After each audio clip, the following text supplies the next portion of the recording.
His life tradition that is of direct relevance to you and I today is his willingness to lead. And I know the moment of him being raised, him being taken up to the heavens, which is controversial, and for Muslims, to us, it's, clear cut. As well as our Christian friends, they will believe that Jesus was raised up. They believe it was after his death, after his resurrection, then he was raised up to the heavens. We believe, no, he was raised up before that. He wasn't put on the cross, he wasn't killed. He was saved by God to return another day, to be victor unto all of humanity, to bring about peace on the earth. And that is an eternal message. It's something that's important for you and I to dwell on. That there is always hope. Sometimes we look at the world that we see today, and I don't want you to have this fatalistic perspective or to misunderstand me and think I'm trying to say, oh, let's just wait for Jesus, he'll fix everything. That's not what I'm saying. But there is that constant hope that there will be an unending, a continual peace that will reign. And that to get that peace, there is this sense of belief, sense of belonging that we have with our Creator and Maker, to bring us closer to Him, a sense of justice, moral values that are intrinsic upon all of us, that we all take as universal values, that lead us to that hopeful peace, which we know will definitely arise with the descent and the return of Isa at times of tumultuous wars and tremendous upheaval and conflict.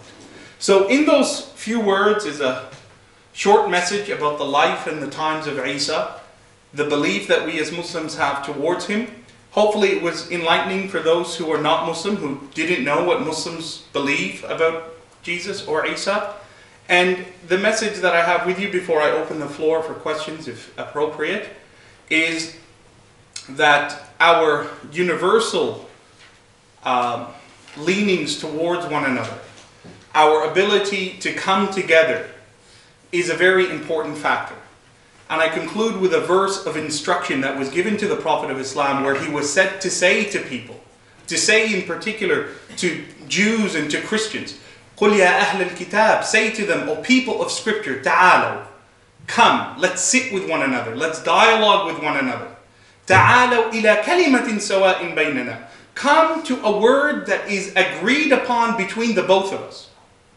أَلَّا نَعْبُدَ إِلَّا اللَّهِ, that our faith in God is the one God, monotheistic in structure, in belief. وَلَا نُشْرِكَ بِهِ شَيْئًا, and that we take no partners in worship with Him. So this is a constant call that is made by the ark prophets and the patriarchs and the messengers of God unto humanity. And that's the message that I wish to share with you here today, to share with you these words about Isa. I really wish to... I'm not asking you to ask me these questions, but I wish you to fill in the blanks, because I only had 40 minutes, right? I wish for you to fill in the blanks of things that I might have touched on but didn't give you enough of, or to ask about things that I didn't mention or that may be queries that you have. So fill in the blanks for our discussion in the best possible way. And I just want to give you ground rules for asking me questions. One, first very important rule, I always say this if you've heard any of my discussions before, I am not, super sheikh or, super scholar or I know everything, right? So your assumption should be, Brother Yahya, not Sheikh Yahya, I'm not sheikh. Brother Yahya is going to say, wow, that's a good question. I really don't know the answer, but I'll try to find it. Here's my email. Email me in a couple of days, right? That should be your initial feeling, because I'm a student just like you guys. Second, don't embarrass me. What do I mean by that? Don't give me a loaded question. There's certain questions that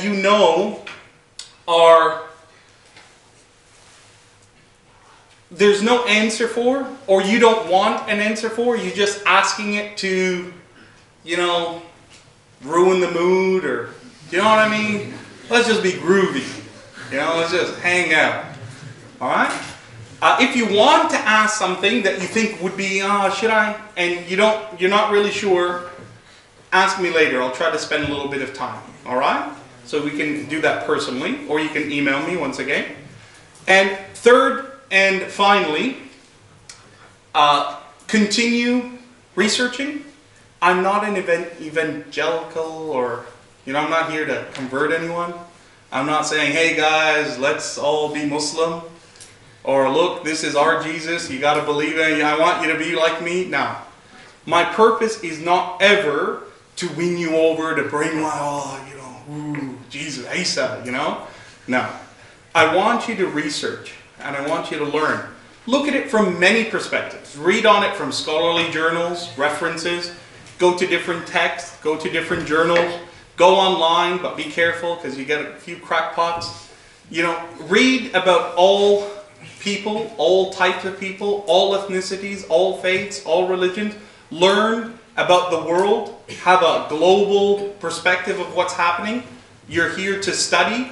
Don't be insular. It's not just what you receive from the person speaking to you. Develop within you a desire to search for truth and to search for answers, for things that you have not yet come to know of. So don't take my answer as the empirical final word, right? Continue with your study and with your knowledge. And I conclude by saying, Subhanakallahumma bihamdik, ashhadu an la ilaha illa anta, astaghfiruka wa atubu ilayk.